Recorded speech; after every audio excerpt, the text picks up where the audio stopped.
Hello friends, welcome to my YouTube channel. तो दोस्तों, हमने रीड लेवल 1 और 2 का कोर्स स्टार्ट किया था, जिसमें कि हमने कल विकारी और अविकारी शब्दों के बारे में पढ़ा था और उसमें भी हम विकारी शब्दों के संख्या के बारे में हम पढ़ चुके थे। और आज हम पढ़ेंगे सर्वनाम के बारे में कि सर्वनाम क्या होता है और इसकी पहचान कैसे की जाती है। तो स्टार्ट करते हैं, लेट्स स्टार्ट। दोस्तों, सबसे पहले पढ़ेंगे हम संख्या की सर्वनाम की परिभाषा कि सर्वनाम आखिर कहते किसे हैं। तो देखिए,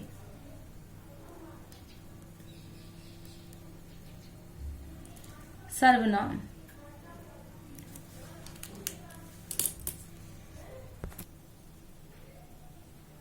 देखिए दोस्तों, सर्वनाम सर्वनाम शब्द सर्व धन नाम के योग से बना है।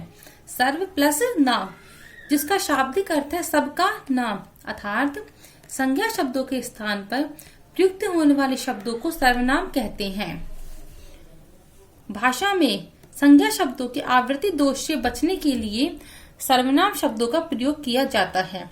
जैसे दोस्तों देखिए, हम ये बोले राम अलवर जाता है, राम खाना खाता है, राम दुकान जाता है, राम पढ़ता है, राम विद्यालय जाता है। और एक हम ये बोले राम पढ़ता है, वह घर जाता है, वह खाना खाता है, वह दुकान जाता है, वह पढ़ता है। तो दोस्तों देखिए, अगर हम किसी वाक्य में इस राम शब्द को बार बार पुनरावृत्ति करेंगे तो वो शब्द बोलने में भी और सुनने में भी हमें थोड़ा अटपटा लगता है। इसलिए हम क्या करते हैं, इस राम शब्द की जगह हमने एक सर्वनाम प्रयोग किया, जो है वह है। तो ऐसे ही क्या होता है कि संज्ञा शब्दों के आवृत्ति दोष से बचने के लिए सर्वनाम शब्दों का प्रयोग किया जाता है।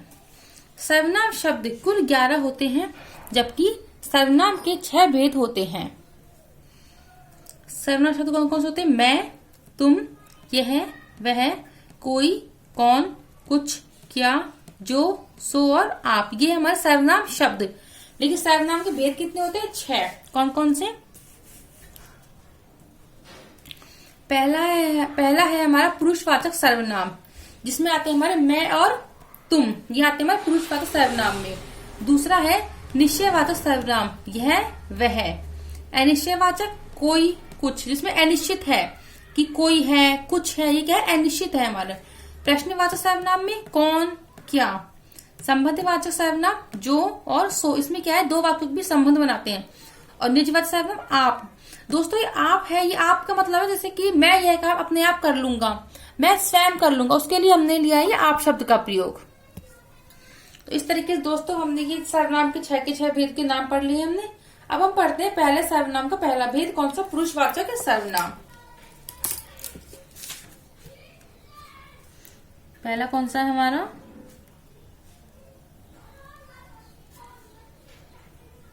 पुरुषवाचक सर्वनाम। तो क्या होता है पुरुषवाचक सर्वनाम? पढ़ते हैं हम इसे। देखिए दोस्तों, पुरुषवाचक सर्वनाम वे सर्वनाम शब्द जो पुरुष जाति का बोध कराते हैं। दोस्तों, इसमें पुरुष का मतलब मेल नहीं लिया, पुरुष का मतलब है मेल और फीमेल दोनों है इसमें। तो जो पुरुष जाति का बोध कराते हैं पुरुषवाचक सर्वनाम कहलाते हैं। ये 3 प्रकार के होते हैं, उत्तम पुरुष, मध्यम पुरुष और अन्य पुरुष। अब पहले हम पढ़ते हैं उत्तम पुरुष सर्वनाम के बारे में।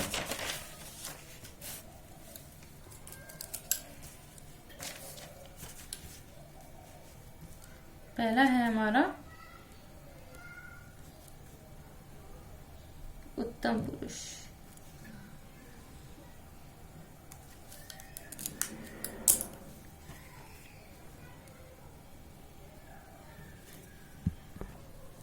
देखिए दोस्तों, उत्तम पुरुष जिन सर्वनाम शब्दों का प्रयोग वक्ता स्वयं के लिए करता है, मतलब जैसे कि मैं, हम, मेरा, मेरी, मुझको, हमारा, हमारी आदि।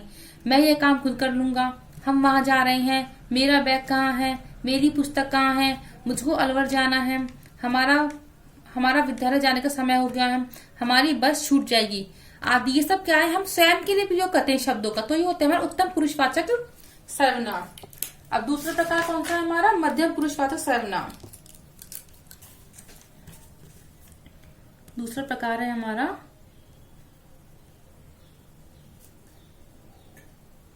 मध्यम पुरुष। देखिए मध्यम पुरुष क्या होता है।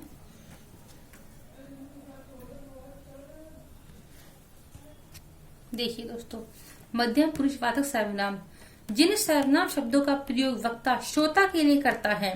वक्ता कौन होता है? बोलने वाला, और श्रोता सुनने वाला। जैसे कि दोस्तों हम यहाँ देखते हैं, तो यहाँ पे मैं वक्ता हूँ और आप लोग जो इस मेरी वीडियो को देख रहे हैं वो क्या है? सब श्रोता हैं। तो देखिए अब मैं आप लोगों के लिए क्या शब्द प्रयोग करती हूँ? तुम, तुम्हें, आप, तुम्हारा, तेरा, आपका, आपकी। ये शब्द क्या है? हम जिससे सामने वाले जिससे हम बात कर रहे हैं ना, उसके लिए हम इन शब्दों का प्रयोग करते हैं। तो ये होते हैं मध्यम पुरुषवाचक सर्वनाम। अब तीसरा प्रकार है हमारा अन्य पुरुषवाचक सर्वनाम।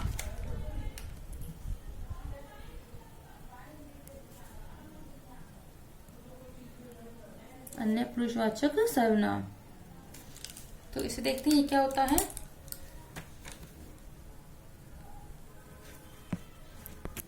देखिए दोस्तों, अन्य पुरुषवाचक सर्वनाम, जब वक्ता और श्रोता किसी तीसरे के बारे में बात करें तो उसके लिए जिस सर्वनाम का प्रयोग करते हैं वो होता है अन्य पुरुषवाचक सर्वनाम। जैसे कि दोस्तों देखिए, मान लो दो बंदे आपस में बात कर रहे हैं, दो लोग आपस में बात कर रहे हैं। तो मान लो राम और श्याम बात कर रहे हैं और वो बात कर रहे हैं मान लो मोहन के बारे में।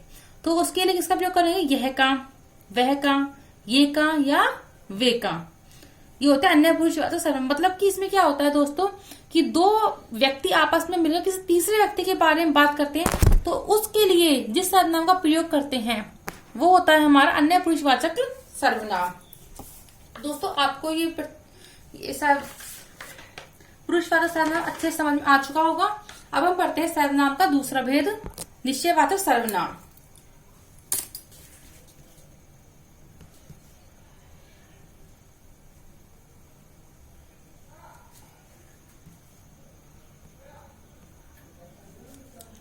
निश्चयवाचक सर्वनाम, दोस्तों नाम से जैसा क्या प्रतीत हो रहा है कि इसमें क्या होगा? निश्चितता का बोध होगा। परिभाषा देखते हैं एक बार इसकी।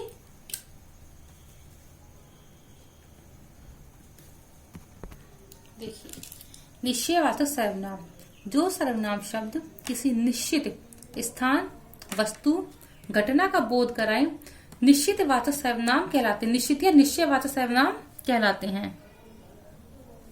जैसे यह, वह, ये, वे आदि। जैसे यह मेरा घर है। अब दोस्तों आप लोग सोच रहे होंगे कि मैंने अन्य पुरुष में भी सेम एग्जाम्पल लिखे हैं और निश्चयवाचक सर्वनाम में भी सेम एग्जाम्पल लिए हैं, लेकिन दोस्तों देखिए अंतर क्या है। अगर हम किसी व्यक्ति के लिए यह का प्रयोग करते हैं तब तो आएगा इसमें अन्य पुरुषवाचक सर्वनाम। लेकिन यदि इसी यह का प्रयोग हम किसी स्थान, वस्तु या घटना के लिए करते हैं तो होगा हमारा निश्चयवाचक सर्वनाम। जैसे कि दोस्तों देखिए, यहाँ पर हमने जो यह प्रयोग किया है वो क्या है? हमने घर के लिए, और घर क्या है? एक वस्तु है। या फिर हम लिखते हैं यह, वह अलवर जाता है। तो इसमें क्या हो गया हमारा? अन्य पुरुषवाचक सर्वनाम। क्यों? क्योंकि हमने वह किसके लिए किया है? किसी व्यक्ति के लिए प्रयोग में किया है। हमने बोला जैसे कि वह विद्यालय मेरा है, तो इसमें क्या हो गया? निश्चयवाचक सर्वनाम। क्यों? क्योंकि वह किसके लिए हमने विद्यालय के लिए किया है, जो कि क्या है? निर्जीव वस्तु है। और हमने बोला वह मेरा भाई है, ये सब मेरे मित्र हैं, तो इसमें ये क्या होगा? अन्य पुरुषवाचक सर्वनाम। क्योंकि हमने यहाँ पे यह और ये किसके लिए किया है प्रयोग? एक व्यक्ति के लिए लिया है। इसे हम नोट डाल के लिख लेते हैं एक बार।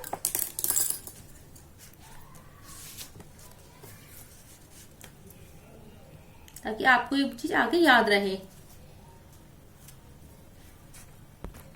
देखिए दोस्तों, यह और वह दोनों शब्द निश्चयवाचक व अन्य पुरुष दोनों में प्रयुक्त होने वाले सर्वनाम है। अतः ध्यान रखें, यह और वह का प्रयोग व्यक्ति के लिए होता है तो यह अन्य पुरुषवाचक सर्वनाम होगा, और यदि इसका प्रयोग किसी वस्तु स्थान के लिए हो तो यह निश्चयवाचक सर्वनाम होगा। अब दोस्तों ये चीज हमें बहुत ध्यान रखने की है, क्योंकि एग्जाम में यहाँ पे हम कंफ्यूज हो जाते हैं और फिर हमारा एक क्वेश्चन गलत हो जाता है। अब पढ़ते सर्वनाम का तीसरा प्रकार, कौन सा? अनिश्चयवाचक सर्वनाम।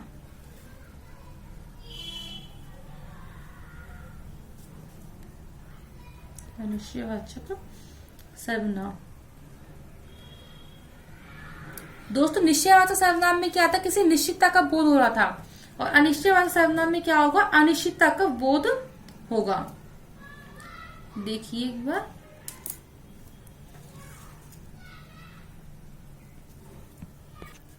देखिए अनिश्चयवाचक सर्वनाम, जो सर्वनाम शब्द अनिश्चित व्यक्ति, वस्तु, घटना का बोध कराते हैं, अनिश्चयवाचक सर्वनाम कहलाते हैं। जैसे कोई, कुछ, किसी। जैसे देखिए हमने लिया एग्जांपल, मोहन कुछ लिख रहा है। अब ये क्या लिख रहा है, ये क्या अनिश्चित है, हमें नहीं पता क्या लिख, लेकिन कुछ ना कुछ तो लिख ही रहा है, तो ये क्या होगा इसमें अनिश्चयवाचक सर्वनाम। सामने से कोई आ रहा है, अब कोई ना कोई व्यक्ति आ रहा है, लेकिन क्या है ये अनिश्चित है, क्योंकि हमें पता नहीं है कौन आ रहा है, कोई आ रहा है, तो इसमें क्या अनिश्चयवाचक सर्वनाम। किसी ने कहा था, अब कहा तो था लेकिन किसने कहा था ये हमें नहीं पता है, तो इसमें क्या अनिश्चयवाचक सर्वनाम, निश्चित नहीं है किसने कहा था, इसलिए इसमें अनिश्चितवाचक सर्वनाम। अब हम पढ़ते सर्वनाम का चौथा प्रकार, प्रश्नवाचक सर्वनाम। देखिए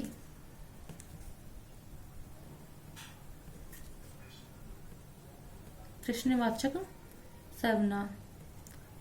अब दोस्तों इसमें भी देखो नाम से ही लग रहा है हमें प्रश्नवाचक सर्वनाम, इसमें क्या होगा, प्रश्न होने का बोध होगा। तो सर्वनाम में यही वो है कि इसमें हम नाम से ही पता लगा सकते हैं।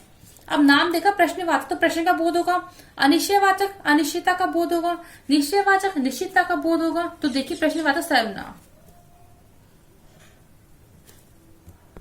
देखिए प्रश्नवाचक सर्वनाम, जो सर्वनाम शब्द प्रश्न पूछने के काम आते हैं उन्हें प्रश्नवाचक सर्वनाम कहते हैं। जैसे कौन, क्या, किसकी। इसमें क्या होता है दोस्तों, हम प्रश्न पूछने का बोध होता है। जैसे कि देखिए वहां कौन है, अब वहां पे कौन है, हम किसी से पूछ रहे हैं वहां कौन है, वहां कौन खड़ा है, तो इसमें क्या हो गया, प्रश्न हो गया।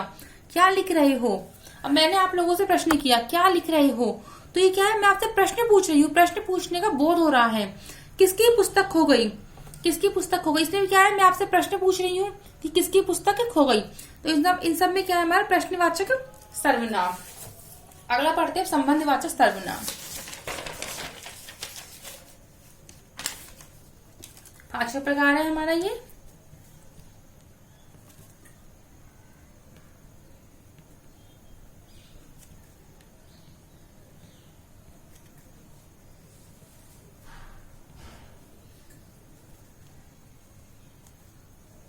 संबंधवाचक सर्वनाम। देखिए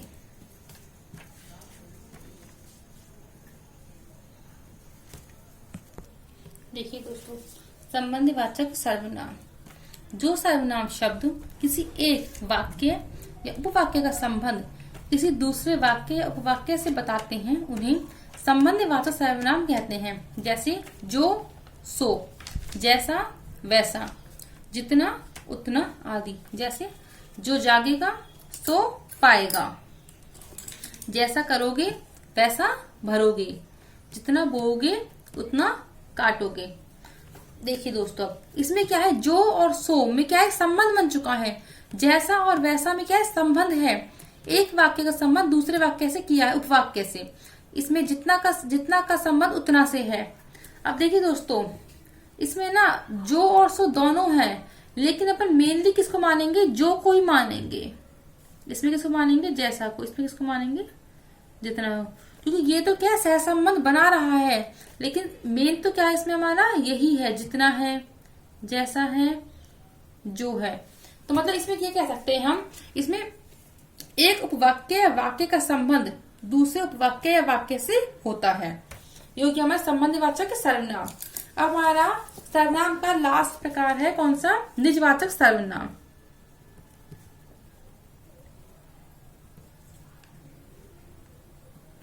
निजवाचक सर्वनाम। अब दोस्तों इसमें भी देखिए नाम से लगा निज, निज मतलब निजता, मतलब कि स्वयं के लिए जो शब्द प्रयोग होते हैं वो होते हैं हमारे निजवाचक सर्वनाम। देखिए निजवाचक सर्वनाम, जो सर्वनाम शब्द स्वयं के लिए प्रयुक्त होते हैं उन्हें निजवाचक सर्वनाम कहते हैं। जैसे आप, स्वयं, खुद आदि। इसमें क्या होता है दोस्तों, हम खुद के लिए शब्दों का प्रयोग कर, जैसे कि मैं अपने आप यह काम कर लूंगा, मैं अपने आप चला जाऊंगा, मैं अपने आप खाना खा लूंगा, मैं अपने आप यह कर लूंगा, आपके लिए। एक तो होता है हम कहें आप कहाँ जा रहे हैं, तो वो तो क्या, वो हो गया हमारा पुरुषवाचक सर्वनाम। और होगा मैं अपने आप चला जाऊंगा, तो ये क्या, ये कौन सा हमारा निजवाचक सर्वनाम। मैं खुद कर लूंगा, मैं स्वयं लिख लूंगा। इसमें क्या है दोस्तों, हम खुद के लिए शब्दों का प्रयोग करते हैं। तो ये होते हैं हमारे निजवाचक सर्वनाम। तो दोस्तों इस तरीके से हमने सर्वनाम के 6 प्रकारों के बारे में पढ़ लिया। एक बार हम शुरू से देख लेते हैं हमने क्या क्या पढ़ा है यार। देखिए, सबसे पहले पढ़ा हमने सर्वनाम की परिभाषा। सर्वनाम की परिभाषा क्या होती है? सर्वनाम शब्द सर्वधन नाम के योग से बना है, जिसका शाब्दिक अर्थ है सबका नाम, अर्थात संज्ञा शब्दों के स्थान पर प्रयुक्त होने वाले शब्दों को सर्वनाम कहते हैं। और आवर्ती दोष से बचने के लिए संज्ञा के स्थान पर सर्वनाम का प्रयोग करते हैं। कुल शब्द होते हैं 11 और भेद होते हैं इसके 6। पुरुषवाचक, निश्चयवाचक, अनिश्चयवाचक, प्रश्नवाचक, संबंधवाचक और निजवाचक सर्वनाम। पुरुषवाचक सर्वनाम जो पुरुष जाति का बोध कराते हैं 3 प्रकार होते हैं: उत्तम पुरुष, मध्यम पुरुष और अन्य पुरुष। उत्तम पुरुष वक्ता स्वयं के लिए प्रयोग करता है। मध्यम पुरुष वक्ता श्रोता के लिए प्रयोग करता है। अन्य पुरुष श्रोता और वक्ता मिलकर तीसरे व्यक्ति के बारे में, जिसके बारे में बात कर रहे हैं, उसके लिए प्रयोग करते हैं। निश्चयवाचक सर्वनाम जिसमें निश्चितता का बोध होता है। अनिश्चयवाचक सर्वनाम जिसमें अनिश्चितता का बोध होता है, जैसे कि मोहन कुछ लिख रहा है, अब क्या लिख रहा है नहीं पता, लेकिन कुछ ना कुछ लिख रहा है। प्रश्नवाचक सर्वनाम जिसमें प्रश्न पूछने का बोध होता है, जैसे कि कौन, क्या, किसकी, वहां कौन है, क्या लिख रहा है, उसमें क्या है, प्रश्न पूछने का बोध हो रहा है। संबंधवाचक सर्वनाम जिसमें किसी एक वाक्य उपवाक्य का संबंध किसी दूसरे वाक्य उपवाक्य से होता है। संबंधवाचक सर्वनाम कहते हैं जैसे कि जो, सो, जैसा, वैसा, जितना, उतना। इसमें मेनली होता है हमारा जो, जैसा और जितना, ये हमारे सह संबंध के लिए। और निजवाचक जो सर्वनाम स्वयं के लिए है वक्ता प्रयोग करता है, वो होता है हमारा निजवाचक सर्वनाम, जैसे कि आप, स्वयं, खुद आदि।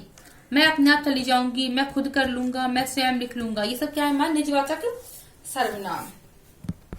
तो दोस्तों इस तरीके से हमने आज ये अपने सर्वनाम का टॉपिक कंप्लीट कर लिया। दोस्तों बहुत छोटे छोटे से टॉपिक्स हैं, इनको अगर हम एक बार पढ़ने बैठे तो हमें वो एक घंटे में हम इस टॉपिक को बहुत अच्छे से निकाल सकते हैं, और विद एग्जाम्पल्स। इसके हम बहुत सारे एग्जाम्पल्स करके हम इस टॉपिक को 1 घंटे में निकाल सकते हैं। तो आई होप कि आपको ये सर्वनाम का टॉपिक अच्छे से समझ आ गया होगा। और अगर आपने मेरी लास्ट वीडियो संख्या का टॉपिक नहीं पढ़ा है तो उसका मैं आई बटन डाल दूंगी, आप उस वीडियो को देख लीजिएगा और संख्या के टॉपिक को भी अच्छे से कंप्लीट कर लीजिएगा। और दोस्तों कल हम पढ़ेंगे विशेषण कि विशेषण किसे कहते हैं, कितने प्रकार होते हैं, इसके बारे में। तो दोस्तों आई होप कि आपको मेरी वीडियो पसंद आई होगी और ऐसे बने रहिए हमारे साथ। और मेरी इस क्लास को, मेरे इस वीडियो को लाइक कीजिए, कमेंट कीजिए। अगर आपको डाउट है तो आप जरूर कमेंट कीजिए, जिससे कि मैं आपकी इस प्रॉब्लम का सॉल्यूशन कर सकूं। और अपने दोस्तों के साथ इसे शेयर कीजिए, जिससे कि वो भी मेरी वीडियो को देख सके और अपने इस टॉपिक को क्लियर कर सके। और हमारे चैनल को सब्सक्राइब करें, जिससे जैसे ही मैं कोई नई वीडियो लेकर आऊं वो सबसे पहले आपके नोटिफिकेशन में आ जाए। तो थैंक यू दोस्तों।